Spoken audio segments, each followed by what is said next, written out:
Hi, Amanda. How are you? I'm hanging in there. How are you?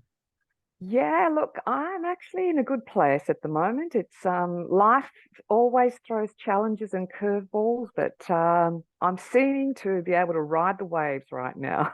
Yes. So, for the people that aren't aware, we do record our episodes in advance. So, right now is December 23rd, although this is going to be airing on December 26th here in the US and December 27th in Australia. So, by then, Christmas will have already happened, but we are creeping up on it. Are you We ready for are. Christmas? No. In a word, no. Same. Same. I've So, got family coming for lunch, and then in the afternoon, I've got some single women coming to join me. And yeah, I'm totally unprepared. No Christmas decorations, no presents. I haven't even gone shopping yet. And here it is, the 24th of December at around 10 a.m. oh boy. Yeah, you had to wait for Mary's water to break to go and buy the Christmas presents for the baby Jesus, right? Absolutely. Oh, my husband does that too. So, and I know this isn't even close to being the topic for today, but it kind of is. The stores are a nightmare right now. Oh, Oh my gosh. tell me. I didn't even have it in me to go out and go get we ran out of bacon and orange juice this morning and I didn't have it in me to go and get it. We've had like a bad news here in the household with one of my cats. So my husband went out to go and collect bacon and orange juice. And he said he got to the store. He had to park all the way in the very back. Parking lot was completely insane. People are honking at each other and screaming and yelling, and everybody's bustling in and out of the store. And he gets into the store, and the aisles are packed. And he gets up to the registers, and the lines are a mile long. And he's looking around. He's like, I don't know what y'all are doing, but I'm just here for bacon. I was just like, I had several errands to run. That was the worst of them. Oh my goodness. With bacon. I, I think with that in mind, my shopping trip for cooking is going to take place around about 6 p.m. this evening when everybody will be out drinking or partying or whatever they're doing. Oh my gosh. Hopefully, make it a little easier on you. Except at 6 p.m., aren't you going to have to deal with all the single moms that are out there trying to buy the food for their children because they Uh, didn't do that in advance? maybe Might be a few of those. Hopefully we'll not. see. Hopefully the moms are prepared. Hopefully they are, unlike me, who's not. But anyway, let's. You did point out it was a nightmare out and about, and Yes.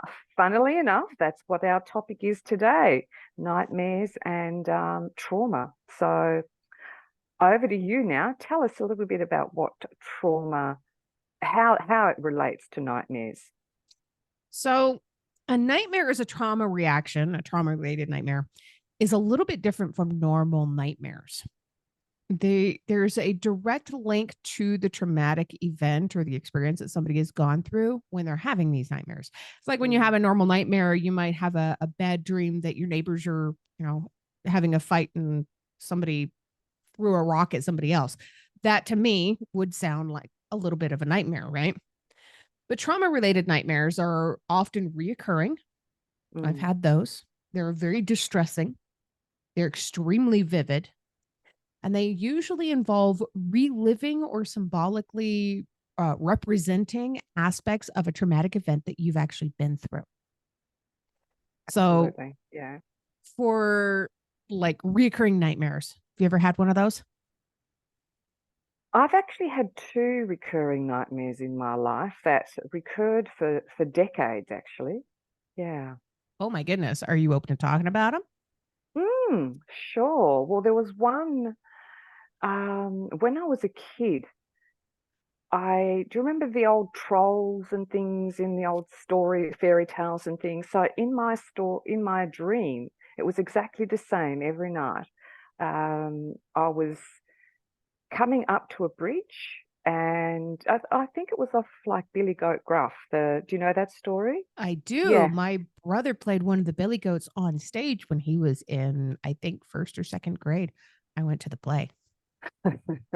So you know what I'm talking about. So in this dream, it's a bridge that almost looks like you know those Roman arches on aqueducts? Yeah. Right? So it's a little bit like that in my dream, and it's a white bridge. And underneath the bridge is a troll, and he's waiting there for me.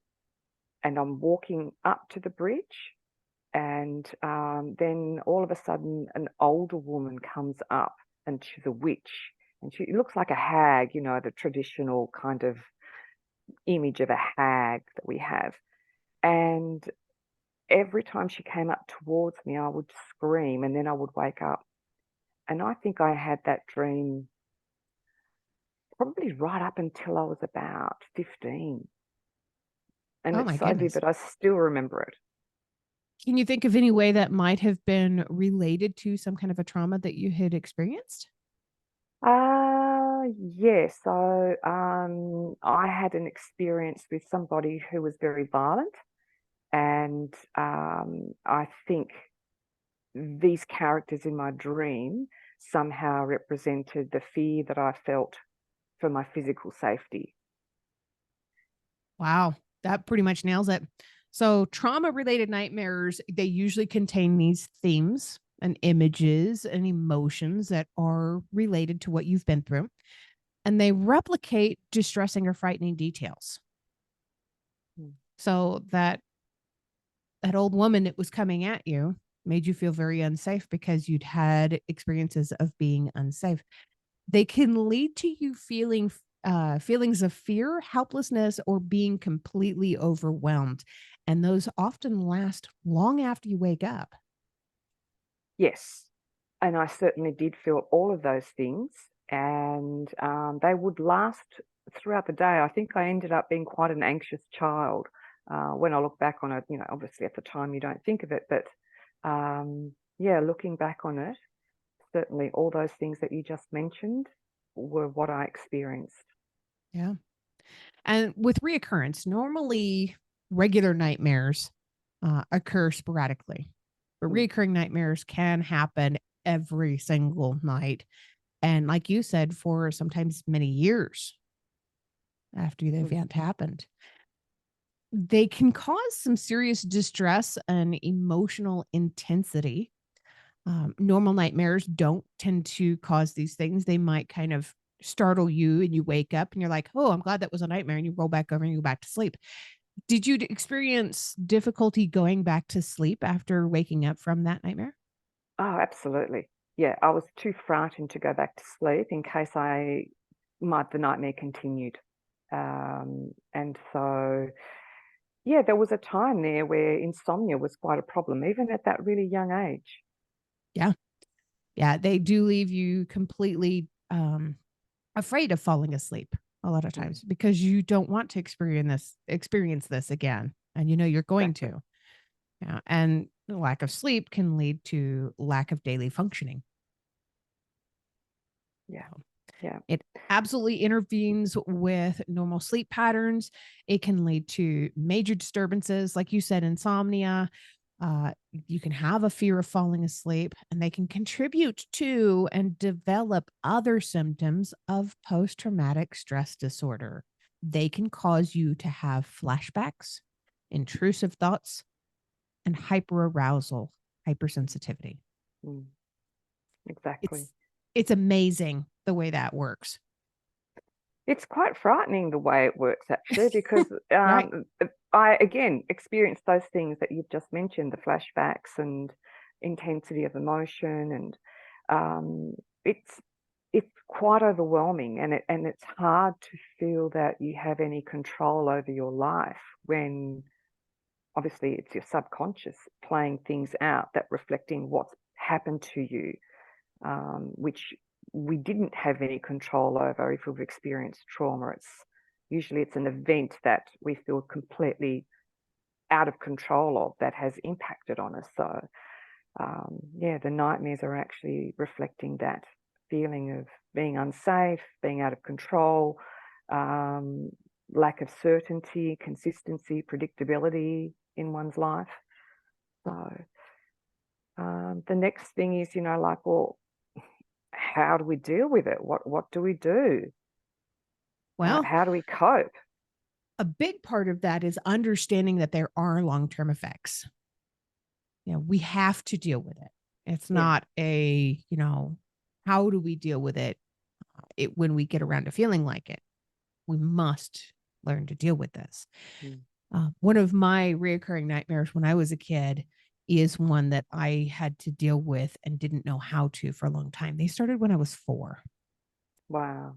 And I remember very vividly every time this nightmare would come, I would jump up and run into my mom and dad's bedroom and ask if I could sleep in there with them because I was frightened. And eventually my father told me, no, you can't sleep with us every night, Manda. This is happening every night. This should have been a red flag for my parents, but this was 1984, and not everybody had enough information on how trauma affects the brain, especially the brains of children. So they didn't Exactly. Yeah. know that I was experiencing something pretty serious. They just thought I was just a kid having nightmares. My dad told me that what I should do is to remember that I'm having a dream, which sounds impossible, and to turn the page like I'm reading a book. And when you're reading a book and you get to a scary part in the book, what do? You turn the page and you're out of the scary part. You can skip forward a few pages. Try that. And it didn't work. I was 4. Telling that to an What a adult is even more surprise. impossible. So when we're looking at like how to deal with it and how do we live with it, for one, you've got this insomnia, you've got these sleeping disorders, you've got flashbacks now, you were compounding your PTSD. Oh my gosh. Because of these nightmares, you can have further anxiety and fear building in you more than what the traumatic event originally caused. And just like the other trauma reactions that we've talked about previously, the long-term consequences are pretty much the same. You occasionally, eventually start self-medicating.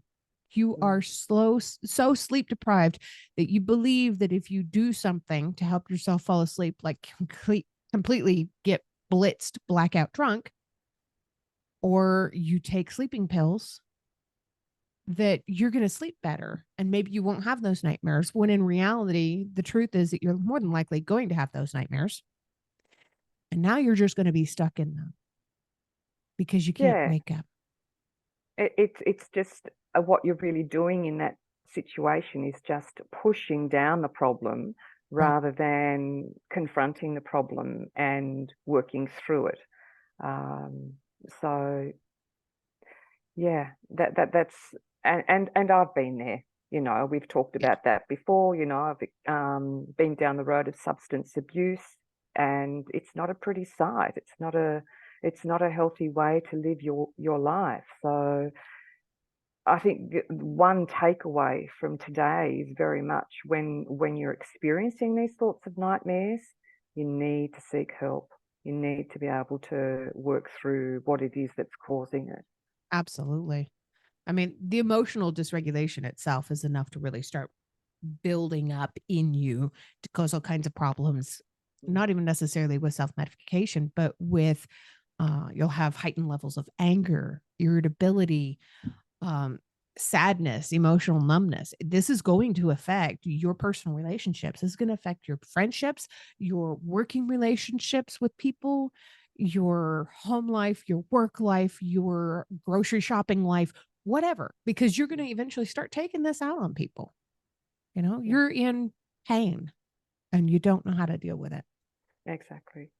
So, One of the other things too, just to add in terms of the effects or long-term effects, is the impact of the cortisol levels in your body yes, and how that can then lead to all sorts of diseases, autoimmune disorders, heart disease, cancer. I mean, it's not dealing with this stuff is actually quite bad for our whole being. Our well-being is being impacted on so many levels because we're integrated human beings. We're not a body and a mind. We're one. right. Yeah. And Having reoccurring nightmares can actually affect your cognitive functions. So it Yeah. can give you memory problems. It can cause difficulties with concentration, even if you're not sleep deprived. And it can actually reduce your problem solving abilities, which is really interesting. It can cause you to have a slower reaction time. If you're nearly in a car accident or something like that, you will more than likely get into a car accident if you are having reoccurring nightmares. Yeah. It's Yeah. so bizarre. So, like you said, it's really important to be able to seek professional help. Reach out to a mental health professional like a therapist, a counselor. I would highly suggest, a trauma focused therapist, Mhm. somebody who's got experience with this stuff. It's hard to really know how to help unless you are specifically trained in that field. There's also relaxation techniques, and this is something that we've talked about previously. The five senses technique, the breathing techniques, all that stuff. Um, but I know that sounds a little preachy, but you have to have a routine. Yes. Having a consistent sleep routine can really help to promote healthy sleeping habits. But more than that, part of your routine needs to be to take these devices and set them down away from you 30 to 45 minutes before you plan to go to sleep. If you have a problem just sitting there doing nothing, take a book, a physical book with you to bed and sit and read for a little while. Not a blue screen because this is going to interrupt. This is going to have effects on your brain. There's been so many studies about that. You have to unplug. It's super important.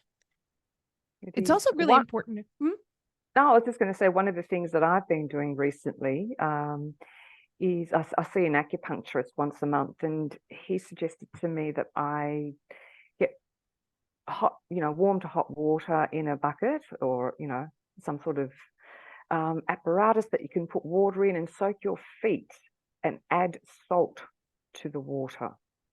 So Oh, I've been using Himalayan salt and I soak my feet for about 20 minutes and just put some really relaxing music on. And that has really helped me. My sleep seems to be deeper and I feel more refreshed in the mornings when I get up. So that's a good little hint. And the other thing, going on your phone example or suggestion, I also don't keep the phone in my bedroom. And oh, I know yes.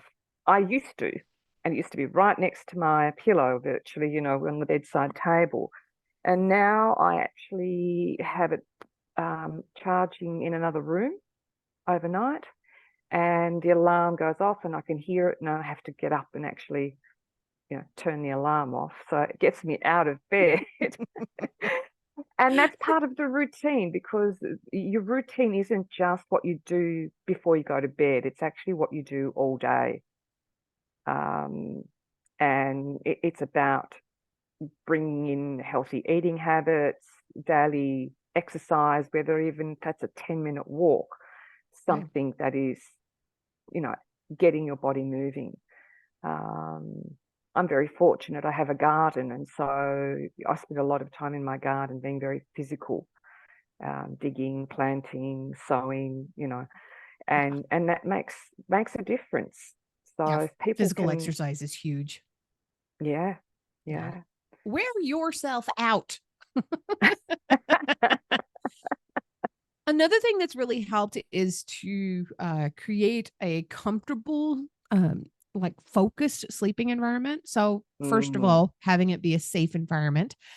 I sleep on the side of the bed that's farthest from the door because it just hmm. makes me feel safer.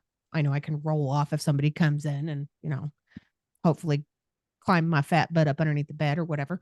Um, make sure it's a comfortable temperature for you. Some people like it a little bit colder when they fall asleep. Make sure that you fill your room with calming colors. Mm. That's huge. And I never realized how important that was, but bright colors like bright red, not smart for your bedroom. You want to No. eliminate potential distractions. especially triggers. Consider using relaxation techniques or a white noise machine or something like that too. Well, These, one of the ways that I've made my bedroom relaxing is I've painted it a really pale blue, mm, and blue is supposed to be a peaceful color. So I specifically chose it for that purpose, to make my room more serene. And apparently plants are supposed to be very good in the bedroom too, because of the way that they clean the air. So I've got a couple of bamboo plants in my room. So just little things like that are also part of creating the environment and maintaining good habits, or helping you to maintain good habits. very nice. I like that. Mm. And when you do wake up from a nightmare, do you have any tricks to be able to help yourself to get back to sleep? I actually haven't had a nightmare for a while now, so I That's can't good. think of any recent examples, but in the past, I think I was so wound up overall. I was highly anxious in my life that I found it very, very difficult. And I then started using an app on the phone, using meditation music. And I can't remember I think is it delta waves or theta waves? I was listening to music that was using the waves reflecting your brain pattern while you're sleeping. So it actually helped to get into a deeper sleep. So I remember when I was having the nightmares a couple of years back, that's what I did, using Very the app nice. on the phone. What about you? So we talked about the five senses technique before.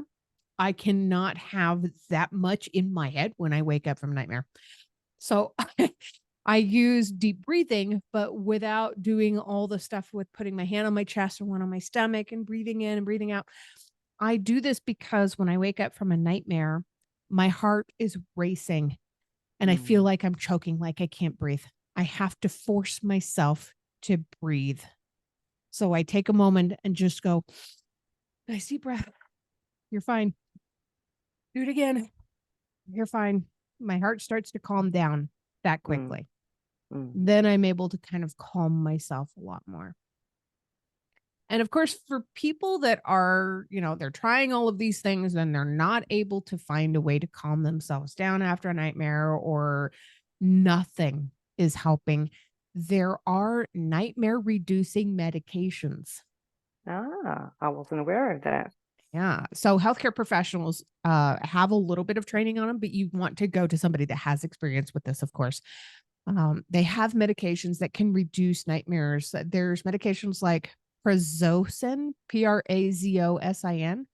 It was originally designed to treat high blood pressure, but they found that it was really effective in combating PTSD related nightmares in some people. Yeah, yeah. So, super helpful to be able to Hmm. know that there is medication out there. That's just one example. There's many out there, and definitely talk to a medical professional because they can help you to get through this. This is hard stuff. This It is is not fun to get through on your own. totally not. So I think, sort of winding up, essentially what we're saying here today is that nightmares are a product of trauma, and they're sort of recurring nightmares and so forth. But there is a way out, and the way out is actually addressing the issue and working with somebody to make changes in your life. Yeah. Absolutely. And it's so wonderful to be able to have you to talk to because every time I talk to you, I don't have nightmares. Oh, I'm so pleased to hear that. Yeah. It's been an interesting journey this year, hasn't it?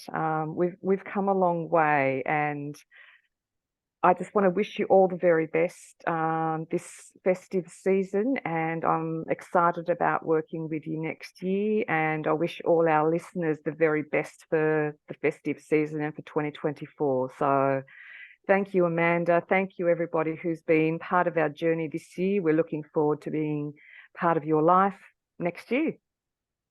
Very